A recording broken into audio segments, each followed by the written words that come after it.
Welcome to another edition of Your Brand Amplified. I'm Annika Jackson, and I'm really excited to be here with Lars Dabney. Hi, Lars. How are you?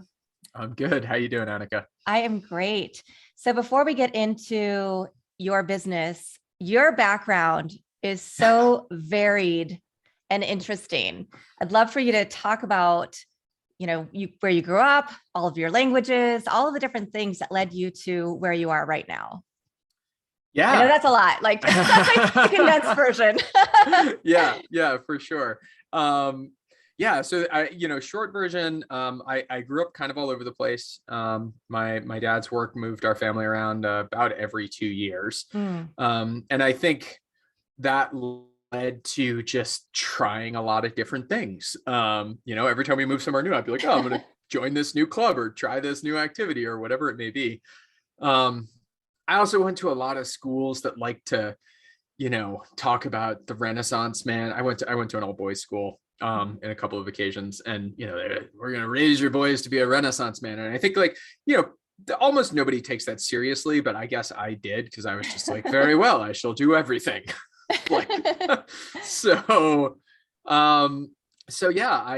Between the moving around, I was able to experience a lot of different cultures and sort of mentalities about things. That was also where the languages started. I speak 5 languages: Mandarin, German, French, Spanish, and English. I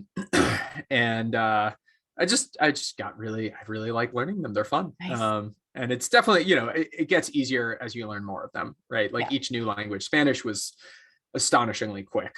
That was the one I picked up most recently. Also helped that I was immersing at the time. I was living in Argentina. That helps.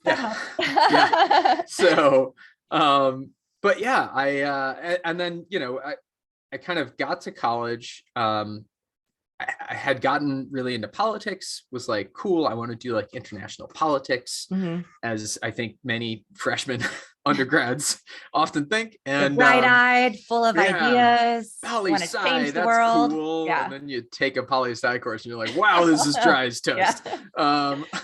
So I wound up kind of graduating with this major in East Asian languages and cultures and a minor in poli-sci. And I was like, okay, I'm gonna go do China, foreign politics, or foreign service in China.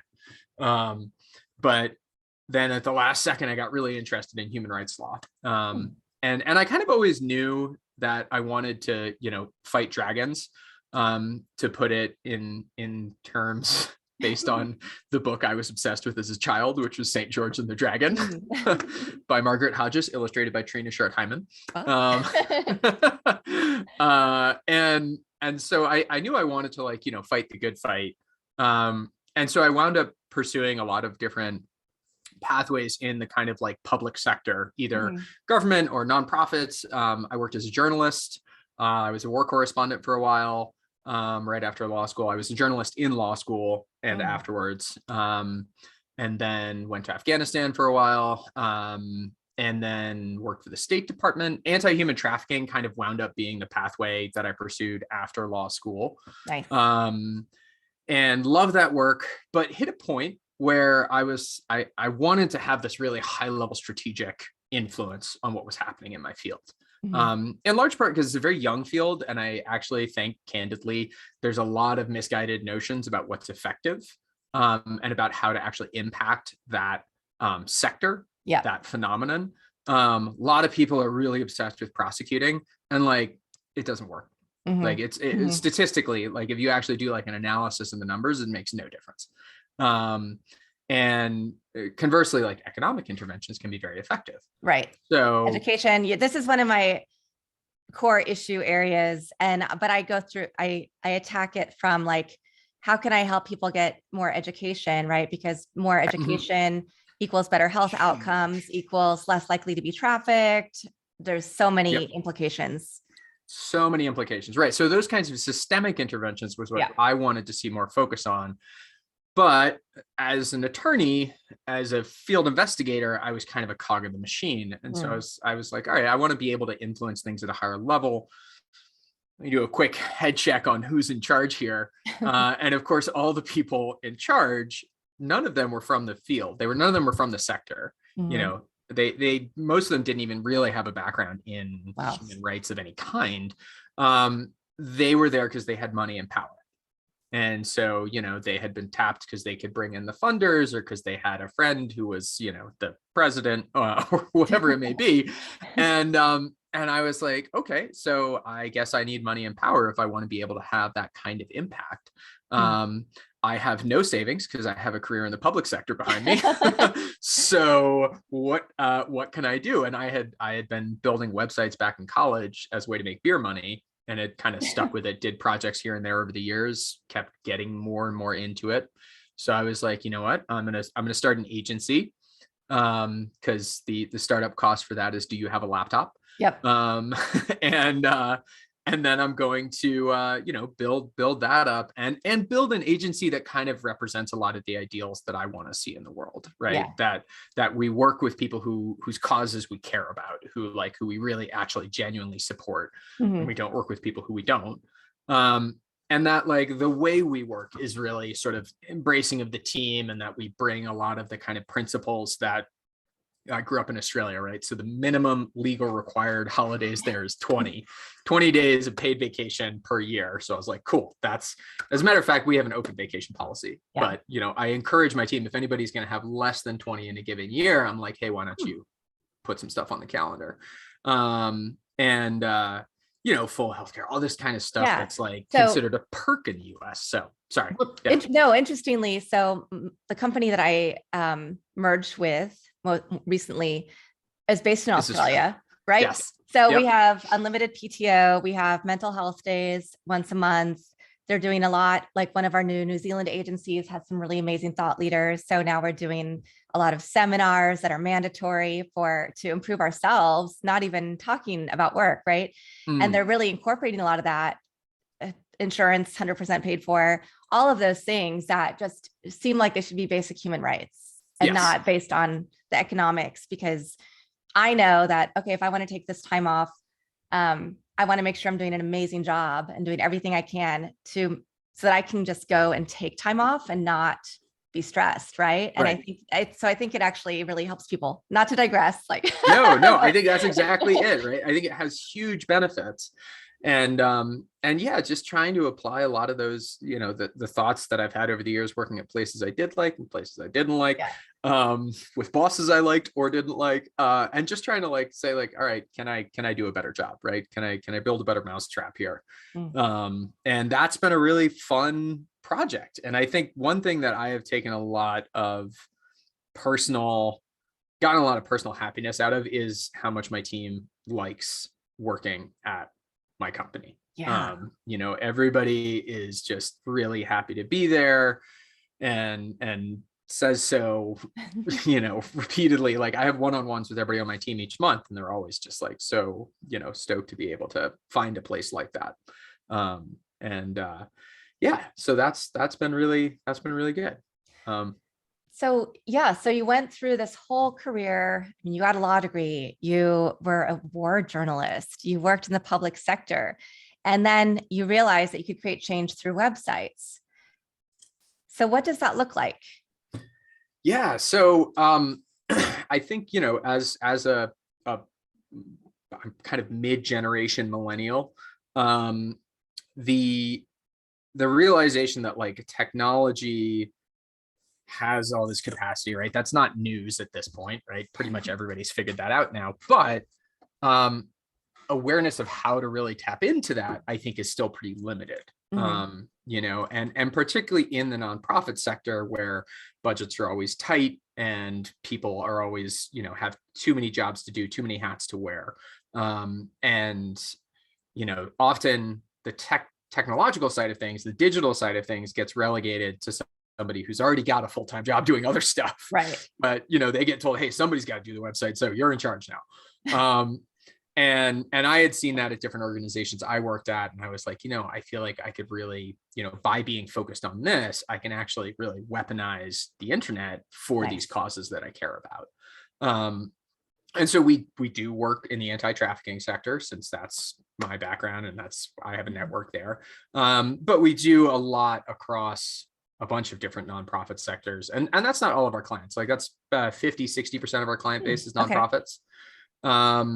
We work for, I'm really keen on working for social enterprises, which is kind of effectively what we are, I think. It's a pretty vague term, but yeah, you know, I love to sit down and say like, look, you know,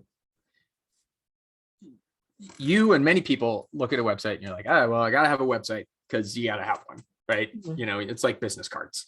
So let's put the thing on there. Like we'll have the homepage and we'll have a about page and a contact form and a team page and we're done.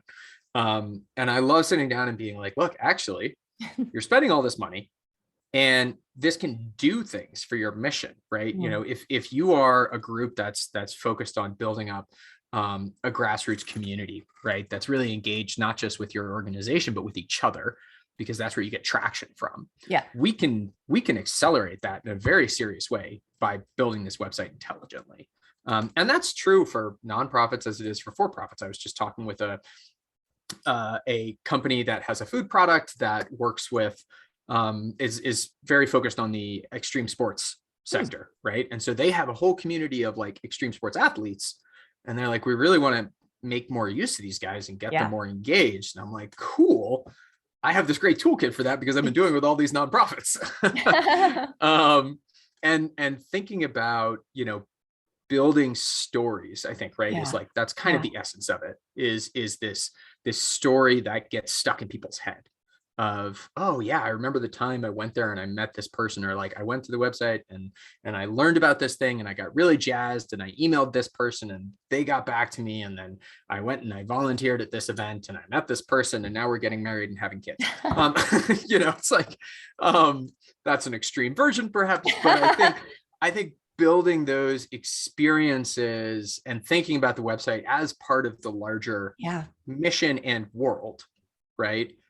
Something that actually advances what the company or the organization is trying to do, but is also like one step in this larger interaction that a human being is having with your brand or your organization.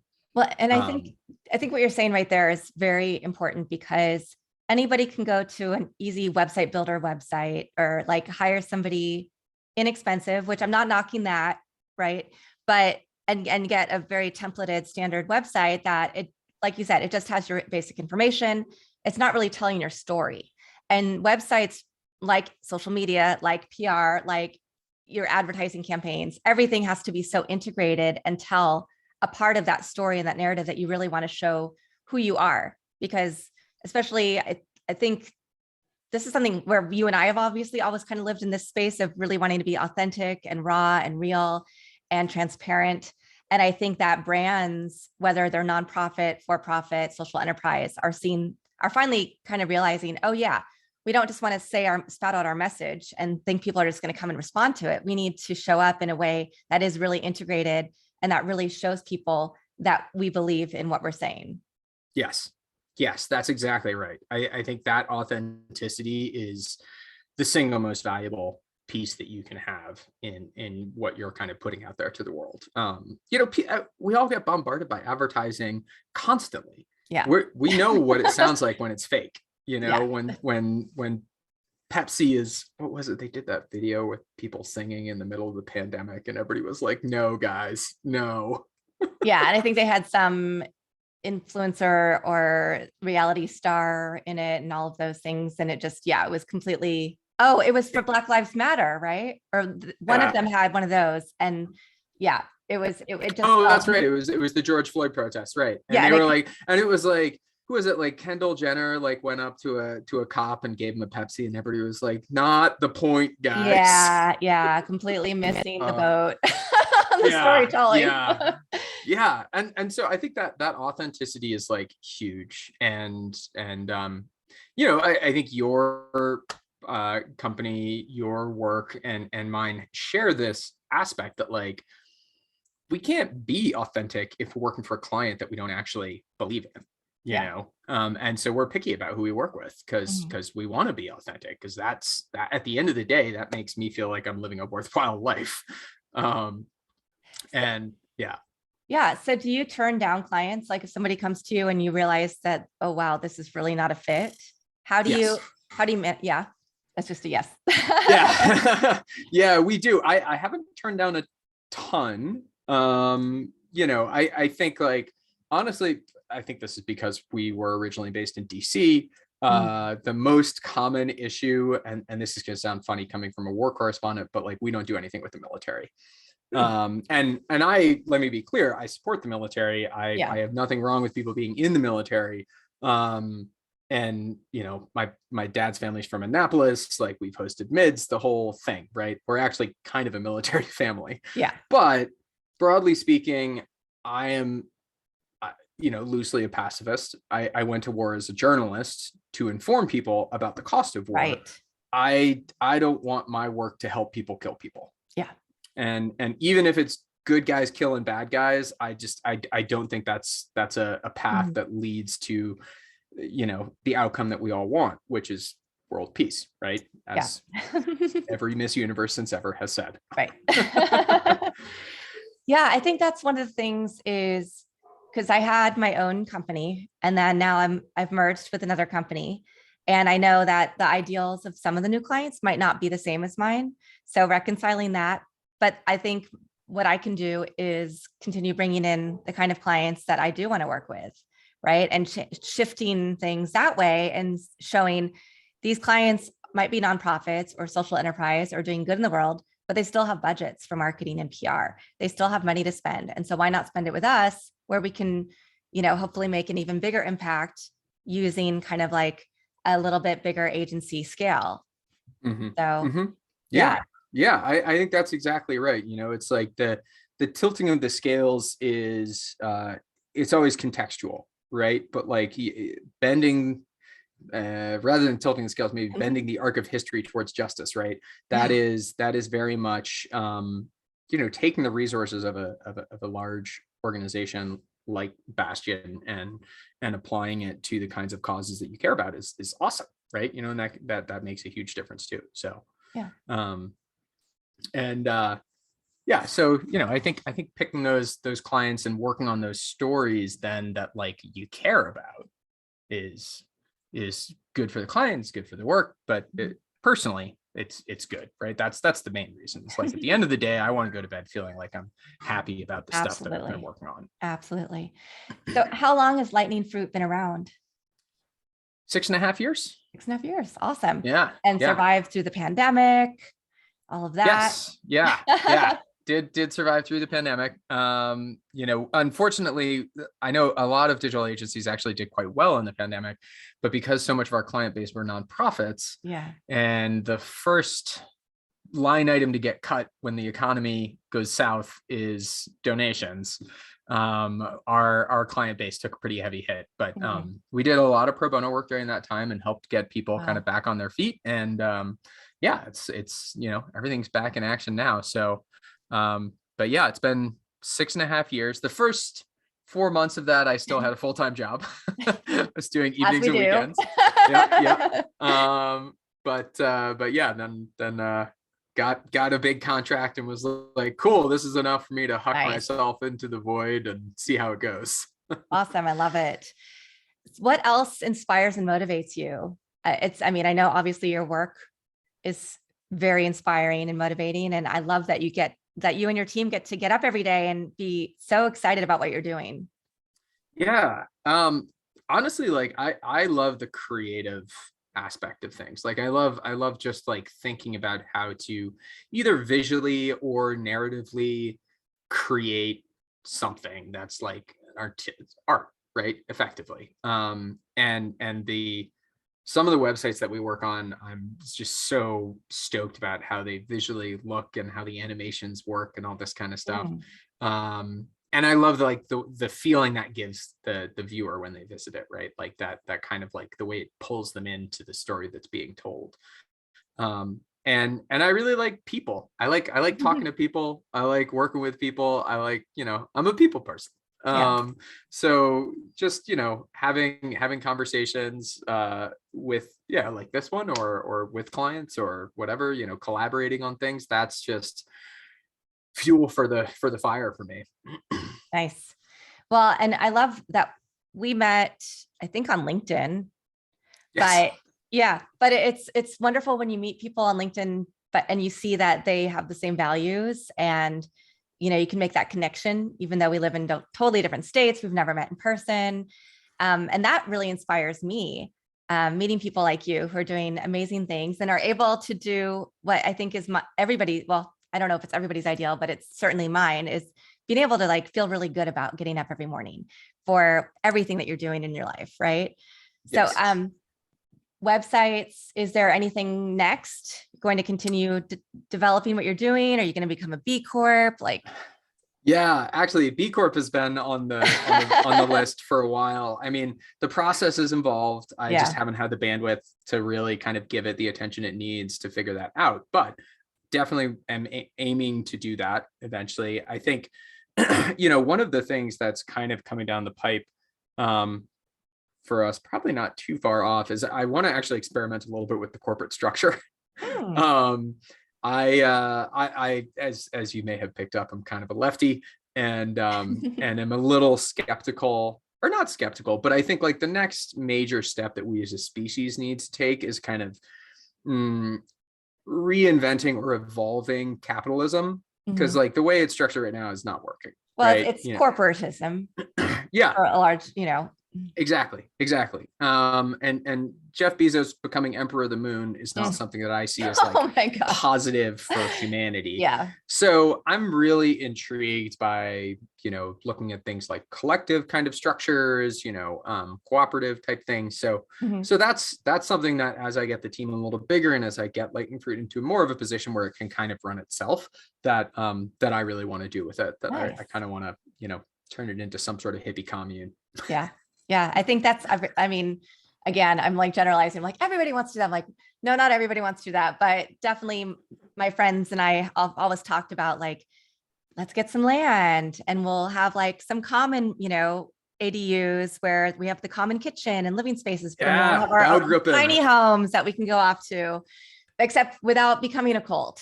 How do you do that? Right. That's the trick. Yeah. No, I don't know if you've ever read anything about Baugruppen, but that's like the German version of it, and I love them. I read an article about it years and years ago, and sent it to all my friends. Was like, let's do this. Of course, we were all in college and nobody had any money. We couldn't buy property, so that was not happening. But one day. So, what is your ideal client? Oh gosh, I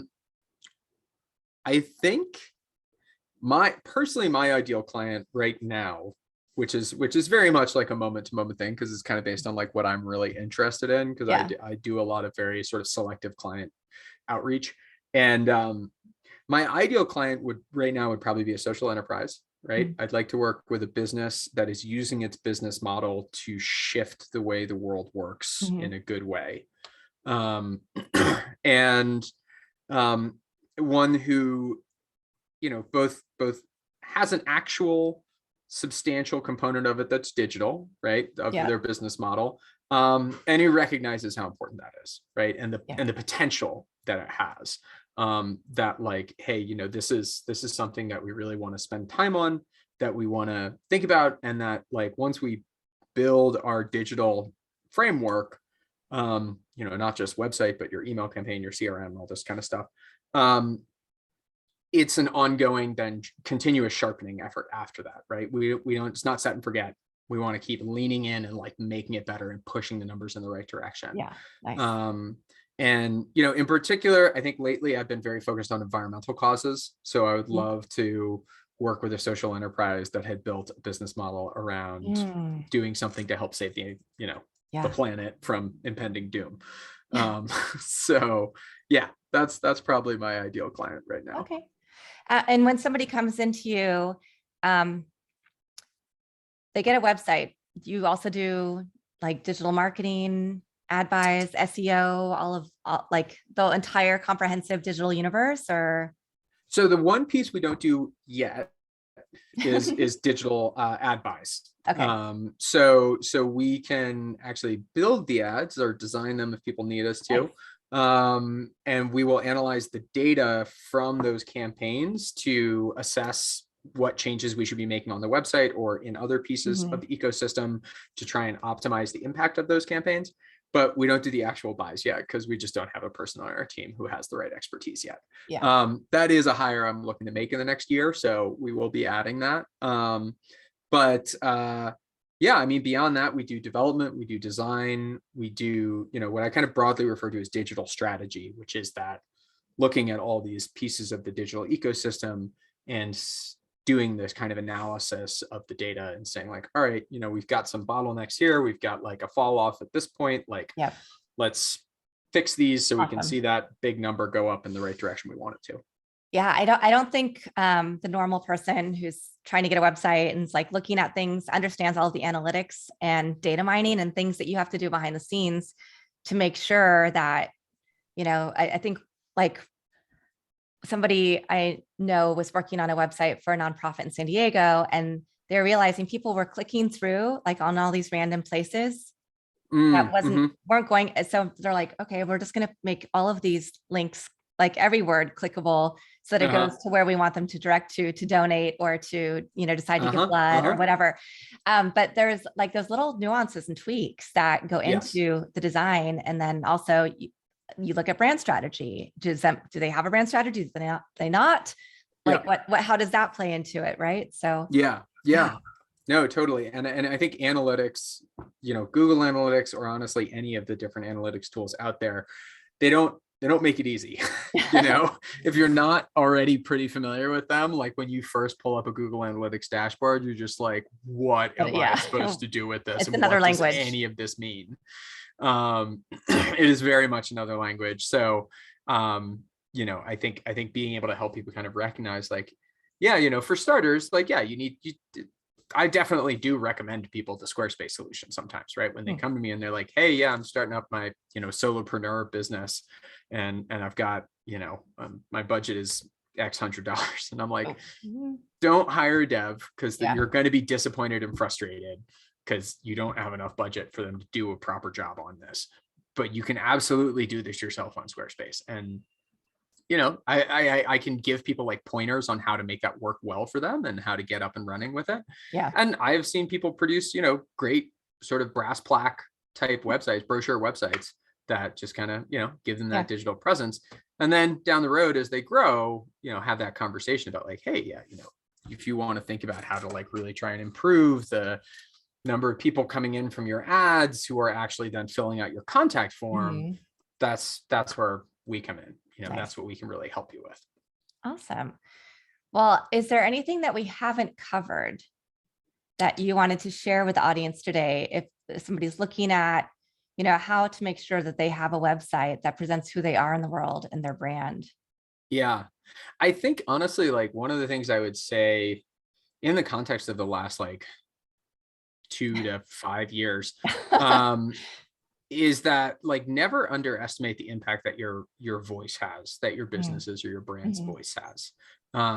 It is, society is collective, right? The societal changes are collective, and putting the effort in to express what you care about and to say like, hey, we're a company that really like we give a dang about plastic in the ocean. And granted, that's kind of remote from what we actually do, but like we put the effort in and we minimize packaging waste and we have taken these steps to like recycle these components.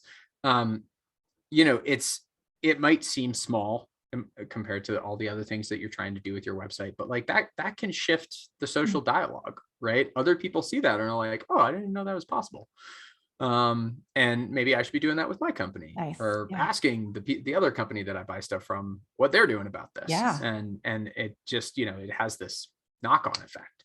And so I think putting your ideals into your brand, into the work that you're doing, into the thing that consumes 80% of your time, it can be so much more significant than you realize, and is such a worthwhile thing to do. And so, I don't know, that's my like PSA. That's great advice. And it's something I was actually thinking of like, oh yeah, because I'm redoing like my own personal brand stuff. And I'm like, I need to really like put all that stuff on there. as I'm thinking about like how I want it to look and feel, like, so people really understand like what my values are and who I am and how I'm going to show up for them is the same way I'm going to show up for myself. Right. Yeah. That's Yeah, that's the exactly. goal. Yeah. Yeah, totally. So lightningfruit.com and on all socials. Yes, Lightning Fruit on all of the socials. It's fortunately nobody else uses that name. Yeah. So we Is got that like, the OG handle on all of them. how did you come up with that name? There's an elaborate story on somewhere on, I think it's on an old version of our website, involving like a grandfather of mine who was a pirate captain in Madagascar and a lemon tree on top of his house. Whoa. Okay. But the actual story is word association. I was Okay. just like, okay, internet, digital, electricity, lightning, and then fruit is like, the fruit of our There's labors, fruit. Yeah, this like, good yeah. thing that we've created and that we give to you. It's got a lot of Nice. positive connotations. So Yeah. slap those two together and lightning fruit. There you go. Awesome. Do you have a favorite quote? Favorite quote. Oh man, hang on. Now I gotta pull up Facebook. I haven't looked at my Facebook profile in forever, but I do have some quotes on there. Nice. I will say I quote MLK on the Arc of History bends towards justice all the time. Because I'm a diehard optimist, and like when people are bemoaning the doom and gloom of the world, I'm always like, I think we'll get there as a species eventually. Oh man, this is it. Okay, so this quote's from a Terry Pratchett book. I don't know if you know Terry Pratchett. You do? No, I don't know. Oh yeah, so he's a British. He passed away recently, unfortunately. He's a British comedic author. Okay. And he's written this extensive series of books in this place called the Discworld, which is very much a parody of our world. And each book kind of focuses on parodying a particular thing. Okay, now here's a question. Do you know where to find the quote section on a Facebook profile? I don't. Oh no. Is it in about still? No. No. Like if you look at your profile, you don't just see a quote underneath the. Yeah, it's like it used to be right there, but I mean, okay. Honestly, I'm gonna disclose a little something here. I don't social at all. Yeah. I avoid it like the plague. And it's not that I don't even avoid it really. I just kind of stopped. I felt like it was not giving me a lot of meaningful interactions with people. Mm-hmm. And I kind of was just like, I feel like I'd rather WhatsApp my family. Yeah. So I haven't really looked around Facebook in a minute and I can't find it, but let's see. How does the quote start? I can probably do this off the top of my head. This is a book that is from a book called Jingo that is a parody of, actually a very prescient parody of kind of the like Iraq War. He wrote it before that happened. He wrote it in the late 90s. So it may have actually been a reference to Desert Storm, kinda, but it was kind of about the conflict between the West and the Middle East culturally, and kind of sending it up and being like, look, this is ridiculous. Like, there's no reason for us to have this conflict other than like all the moneyed interest behind it. And at the end of it, the patrician of Ankh-Morpork, who's this incredibly intelligent political figure who's just constantly kind of behind the scenes, like always knows what's going on, and he kind of single-handedly orchestrates peace when everybody else is so dead set on going to war. And he says, bought and sold, men marched away, Commander Vimes, and men came back. How glorious the battles that they never fought. And you say bought and sold? Perhaps, but not, I think, needlessly spent. So I always like that quote. I think it reflects, I mean, I think it's a very clever quote. It's a very clever character, but it's this question of like geopolitics and the systems around us are always going to be shoving us around. Yeah. What's happening in the Ukraine right now, this like horrific travesty, the individuals caught up in it are not behind it. They aren't the cause for it.